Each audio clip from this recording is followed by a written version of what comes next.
온유한 자는 복이 있나니. 산상순 5번째 말씀으로 하나님 말씀 함께 나누실 때 하나님께서 주시는 큰 은혜가 우리 안에 있기를 간절히 소망합니다. 오늘도 각 가정에서 예배드리시는 우리 사랑하는 성도님들과 또 그 가정 위에 하나님의 풍성한 은혜가 또 위로가 충만하기를 주님의 이름으로 축복합니다. 오늘도 계속해서 팔복의 내용 중 3번째, 온유한 자는 복이 있나니 그들이 땅을 기업으로 받을 것이며, 우리 이 말씀으로 함께 은혜를 나누고자 합니다. 땅을 받을 것이다. 땅을 기업으로 받을 것이다. 여러분, 팔복에 나오는 내용 중에서 어쩌면 세상 사람들이 이 팔복을 읽을 때, 야, 저게 가장 좋은 복이네. 저 복이 제일 좋은 거네. 복다운 복은 저거 하나밖에 없네. 아마 그렇게 할 만한 것이 땅을 기업으로 받는다. 땅을 받는다. 얼마나 좋은 복이라고 생각하겠습니까?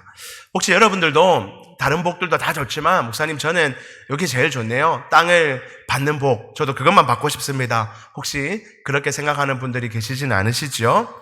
우리는 세상의 땅보다도 더 크고 더 의미 있는 것들을 하나님께서 복으로 받기를 소망하는 자들입니다.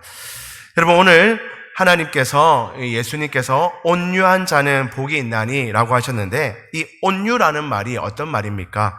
이 온유라는 단어는요, 한국말로는 따뜻하고 부드러운 성품을 의미하는 단어입니다. 따뜻하고 부드러운 성품. 그래서 성격이 온화하고 부드러운 사람을 우리는 온유한 사람, 이렇게 말을 하지요. 얼굴 표정이 부드럽고 또 상냥하고 친절하고 또 거칠거나 투박하지 않고 따뜻함이 보이는 사람을, 저 사람 참 온유한 사람이다, 이렇게 말하곤 합니다. 저는 참 온유한 사람이 되고 싶습니다. 이런 기준에서. 더 나아가 자기 의견이 강하지 않고 뭔가 결정할 때 막 자기 의견 너무 내세우지 아니하고 우유부단하고 말이 없고 또 조용한 사람에게도 좋게 표현해서, 그런 사람을 좋게 표현해서, 야, 저 사람 참 온유한 사람이네. 좀 우유부단한 것 같지만 그래도 성품이 온유한 사람이네. 이렇게 말하곤 합니다.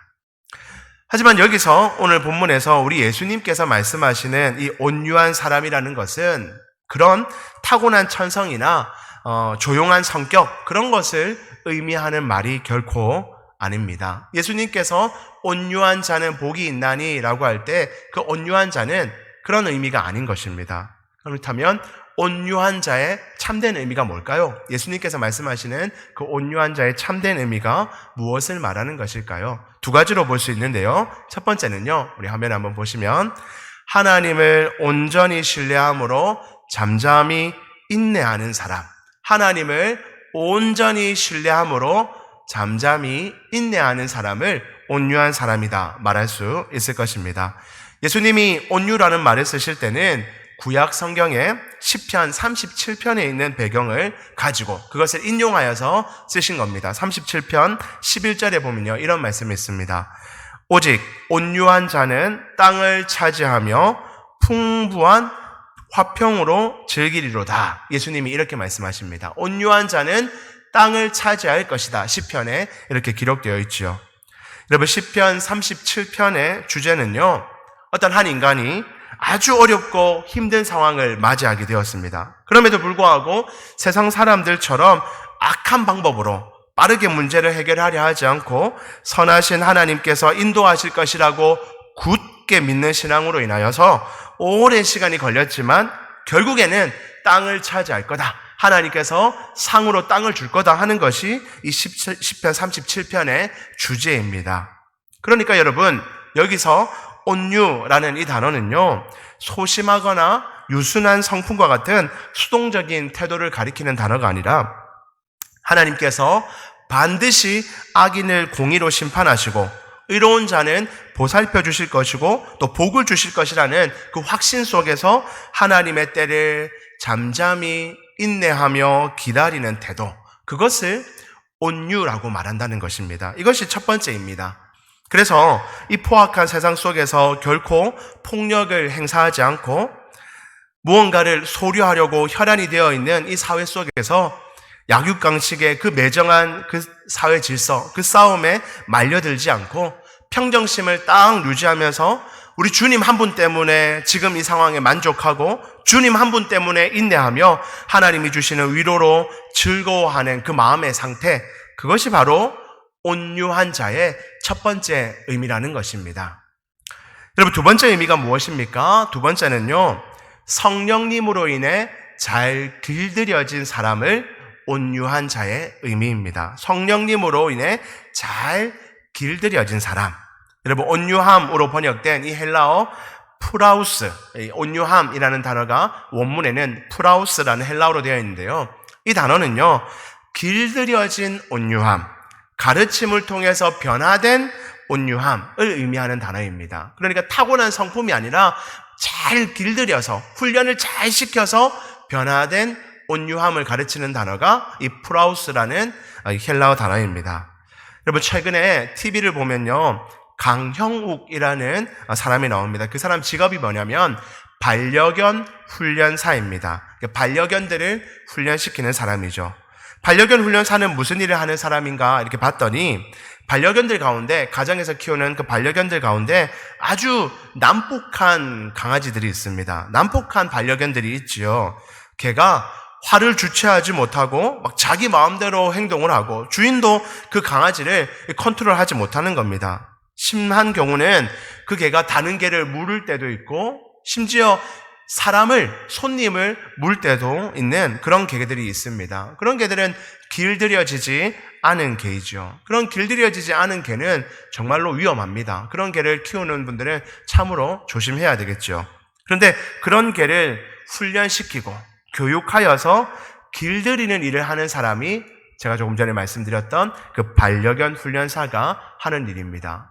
주인은 아무리 해도 컨트롤 되지 않는데 이 반려견 훈련사가 그 방법에 따라서 그 개를 막 훈련시키고 조련하면 점점 더 그 개가 온순해지고 통제가 되는 상황에 가는 것을 TV를 통해서 볼 때, 야, 저 참 대단하다 하는 생각이 들곤 합니다. 여러분, 이와 같이 예수님이 말씀하시는 이 온유한 자는요, 천성적으로 부드러운 성품이 아니라, 타고날 때부터 부드러운 성품을 가지고 태어난 것이 아니라 예수님을 믿은 후에, 예수님을 만난 이후에 성령으로 인해서 길들여진 성품, 하나님의 말씀을 통해서 변화된 성품, 믿음으로 성숙해진 성품, 그것을 말할 때 이 프라우스, 온유하라는 단어를 사용한다는 것입니다. 여러분, 이렇게 하나님을 온전히 신뢰함으로 잠잠히 인내하는 사람, 또 성령님으로 인해서 잘 길들여진 사람, 이것이 바로 예수님께서 말씀하신 온유한 자의 참된 의미라는 것입니다. 여러분, 그런데요, 이렇게 성경 속에 보면 이렇게 예수님이 말한 기준으로 온유한 사람, 온유한 자가 딱 두 사람이 등장합니다. 누구냐면요, 예수님과 모세입니다. 성경에 온유함에 관한 말씀은 수십 번 나오지만 온유한 사람이다 라고 불린 사람은 모세와 예수님 단 두 사람뿐입니다. 예수님을 제외하면 모세가 유일하지요. 민수기 12장 3절에 보시면 이런 말씀이 나옵니다. 이 사람 모세는 온유함이 지면의 모든 사람보다 더하더라 라고 되어 있습니다. 모세는 그 온유함의 성품이 지면의 모든 사람보다 더하다라고 말하고 있습니다. 하나님은 모세가 이 세상 모든 사람들 가운데 가장 온유한 사람이라고 인정해 주시고 칭찬해 주셨죠. 그런데 여러분, 사실 이 모세의 천성은, 타고난 본성은 결코 온유한 사람이 아니었습니다. 애굽의 왕자로 있을 때 자기 동족이 애굽 사람에게 막 공격받고 핍박을 당하자 순간적으로 분노를 참지 못해서 그 애굽 사람을 죽인 사람이 바로 모세입니다. 법적인 처벌을 한 것이 아니라 그냥 순간적인 분노에 의해서 때려 죽일 만한 사람이 이 모세가 가지고 있는 본성이었지요. 그 이후에 미디안 광야에서 40년 동안 숨어 지내다가 80세가 된 어느 날 모세는 시내산에서 하나님을 만나게 됩니다. 그때 하나님께서 모세에게 이렇게 명령하십니다. 출애굽기 3장 5절에 내 선 곳은 거룩한 땅이니 네 발에서 신을 벗으라, 신을 벗으라 라고 하나님께서 명령하십니다. 여러분, 신을 벗는다는 것은요, 자신의 주장과 능력을 다 내려놓고 오직 주님만을 의지하라, 자신이 가지고 있던 그 고집과 자신이 가지고 있던 그 능력을 의지했던 마음들 그 다 버리고 내려놓고, 신을 벗는다는 것은 이렇게 자기의 모든 것을 다 버린다는 것과 동일한 의미이죠. 그래서 모든 것 다 내려놓고 오직 하나님 한 분만을 바라보는 사람으로 살아가라. 이런 의미로 신을 벗어라 라고 하나님께서 명령하십니다. 그래서 모세는 하나님을 만났지요. 하나님은 모세가 종이 되기를 원하셨습니다. 더 이상 자기 스스로 주인이 되어서 자기 마음대로 사는 자가 아니라 하나님을 따르는 자로, 하나님만 의지하는 자로 성품이 변화된 것입니다. 이제부터 하나님의 종으로서 하나님의 뜻에 순종하며 하나님을 주인으로 모시고 사는 사람으로 하나님께서 변화시켜 주셨습니다. 자신의 그 거친 천성대로 사는 것이 아니라 성령으로 변화된 성품으로 살게 하신 것이 하나님께서 모세에게 하신 일이었습니다. 한마디로 온유한 사람이 된 것이죠. 하나님은 모세를 이렇게 온유한 사람으로 만드셨습니다. 하나님만을 의지하는 사람, 하나님의 말씀에 온전히 순종하는 길들여진 사람으로 훈련되어진 것입니다. 결국 모세는요, 하나님께서 평가하신 대로 이 땅에서 가장 온유한 사람이 되어서 이스라엘 역사상 가장 위대한 지도자가 됩니다. 그는 백성들이 자기를 향해서 불평을 하고 불만을 품어도 결코 노를 바라지 않았습니다. 언제나 부드럽고 유순하게 백성들을 대하였습니다. 그들의 형편을 이해하고 그들의 편에 서서 하나님께 기도하는 그런 온유한 지도자가 된 것입니다.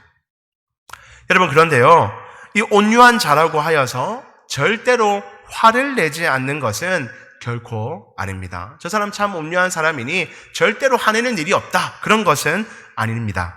모세가 지도자로서 있던 어느 날 하나님께서 모세를 시내산으로 부르시고 두 돌판에 10계명을 딱 적어서 주십니다. 이제 이 법을 가지고 살아라고 모세에게 10계명을 주셨지요. 모세가 기쁜 마음으로 그 두 돌판을 가지고 백성들이 있는 이제 산 아래로 내려왔습니다. 그런데 그때 이스라엘 백성들이 황금 송아지를 만들어서 그 앞에 놓고 절을 하고 먹고 마시고 춤을 추며 광란의 축제를 벌이고 있는 것입니다. 여러분, 하나님께서 절대로 하지 말라는 것, 나 외에는 다른 신을 섬기지 말고 우상을 만들지 말라라는 그 10계명 말씀을 들고 기쁜 마음으로 내려왔는데, 밑에 내려와 보니 하나님이 제일 싫다고 하시는 그 우상 숭배의 축제가 일어나고 있는 겁니다. 얼마나 마음이 상심이 됐겠어요? 얼마나 화가 많이 났겠습니까? 모세는 온유한 사람이었지만 모세는 여기서 크게 분노합니다. 하나님이 세상에서 가장 온유하다고 칭찬하신 모세가 어떻게 분노했는지 출애굽기 32장에 보면 나옵니다. 32장 19절에 보니까 모세가 이렇게 합니다. 크게 노하여서 아주 화가 나서 손에서 그 판들을 산 아래로 던져 깨뜨리니라. 모세가 밑에서 위에서 보니까 이 백성들이 막 축제를 벌이고 있으니 그 돌판을 백성들 앞에 집어 던지면서 그것을 깨뜨려 버렸다는 것입니다. 20절 말씀 볼까요? 모세가 그들이 만든 송아지를 가져다가 불살라 부수어 가루를 만들어 물에 뿌려 이스라엘 자손들에게 마시게 하니라. 모세가 화를 내며 10계명 돌판을 깨고 그 돌을 그 송아지를 부수어 만들어서 그것까지 다 마시게 할 정도까지 화를 내면서 거칠게 반응하였습니다. 여러분, 이 말씀만 놓고 본다면 모세는 유순한 사람이거나 조용한 성품이 결코 아닙니다. 이 장면만 보고서는 어찌 모세를 온유한 사람이라고 말할 수 있겠습니까? 그는 거칠고 분노하고 공격적인 성품을 다시 한 번 더 드러낸 것입니다. 그런데도 하나님은 모세가 세상에서 가장 온유한 사람이라고 인정하시고 칭찬하십니다. 여러분, 예수님도 마찬가지입니다. 여러분, 예수님은요, 마태복음 11장 29절에 보시면 본문 보시면 나는 마음이 온유하고 라고 자신을 소개합니다. 여러분, 늘 온유하고 한결같이 따뜻한 성품을 가진 것이 우리 예수님의 모습이었습니다. 특히 가난하고 헐벗은 사람들, 소외된 세리와 병든자들, 또 죄인 취급을 받던 창기와 사마리아인들에 대해서는 한없이 부드러우셨고 풍성한 사랑을 베푸신 것이 우리 예수님의 모습이었지요. 더러운 제자들의 발을 닦아주실 정도로 친절하셨고 사회적으로 약자들에 대해서는 놀라울 만큼 부드러운 분이 우리 예수님이셨습니다. 그러나 그 예수님이 언제나 부드럽고 언제나 유순했던 것은 결코 아니었습니다.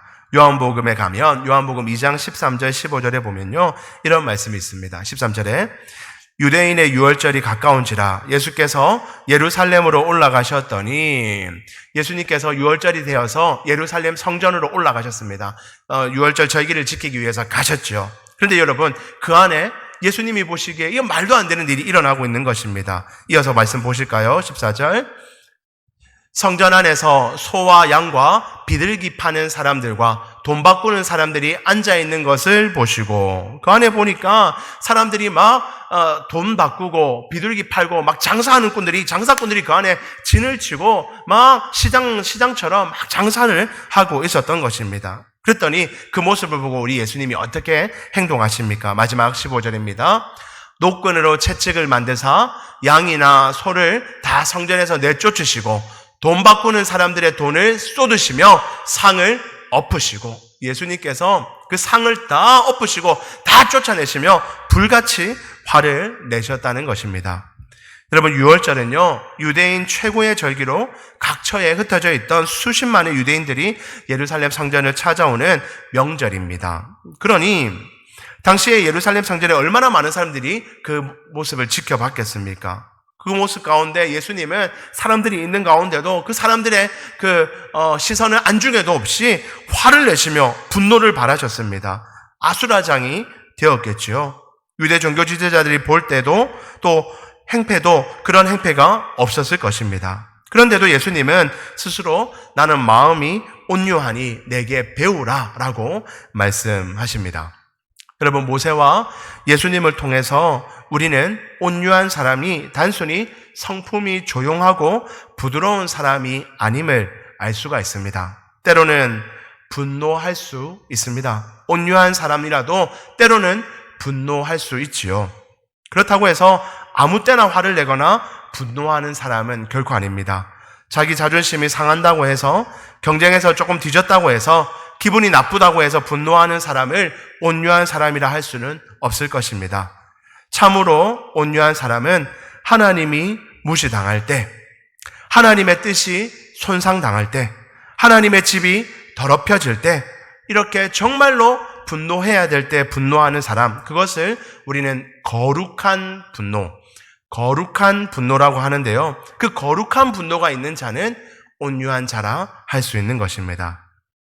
예수님이 말씀하신 참된 의미의 온유한 자는 이렇게 거룩한 분노를 발할 수 있어야 합니다.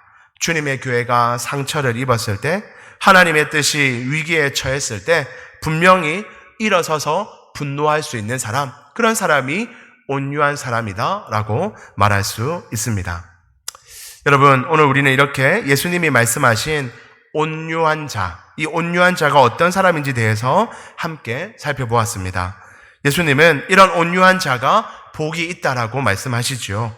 오늘 이 말씀이 우리에게 어떤 교훈을 주는지 3가지 정도로 우리에게 적용하고 교훈을 삼도록 하겠습니다. 첫 번째입니다. 우리 함께 읽어보도록 하겠습니다. 하나님을 온전히 신뢰하며 잠잠히 인내하는 온유한 자가 되기를 힘씁시다. 아멘. 여러분, 온유한 자는요, 내가 꾹 참아야 되겠다. 오늘 말씀 들었으니까 오늘부터 꾹 참아야 되겠다. 절대로 화내지 않아야 되겠다. 이렇게 결단한다고 되는 일이 결코 아닙니다. 그렇다고 타고난 본성이 다혈질이고 살면서 화가 많이 쌓여 있어서 온유한 자가 저는 될 수 없습니다 라고 포기해서도 결코 안 됩니다. 우리는 온유한 자가 될 수 있습니다. 아니, 온유한 자가 되어야 하고 이미 조금씩 되어져 가고 있습니다. 여러분, 우리가 어떻게 온유한 자가 될 수 있습니까? 타고난 성품과 자라온 배경과 상관없이 우리가 어떻게 온유한 자가 되어지고 있나요? 그것은 하나님을 온전히 신뢰할 때, 가능한 것입니다. 여러분, 하나님께 반드시 이 악하고 불합리하며 힘든 상황에서 나를 건져주실 것이라는 신뢰, 우리 하나님께서 나를 이 악하고 힘든 상황에서 건져주실 것이라는 분명한 신뢰, 내가 세상 사람들처럼 교묘하고 악한 방법을 사용하지 않고 묵묵히 선한 방법으로 살아가더라도 결코 망하지 않고 반드시 하나님께서 나를 회복시켜 주실 것이라는 그 분명한 신뢰, 그런 신뢰를 가지고 잠잠히 인내해 나갈 때 우리는 온유한 자가 되는 것인 줄 믿습니다. 사랑하는 성도 여러분, 이 악한 세상 속에서 온전히 하나님만을 신뢰하고 하나님만을 의지하며 살아가는 여러분들 되기를 주님 이름으로 축복합니다.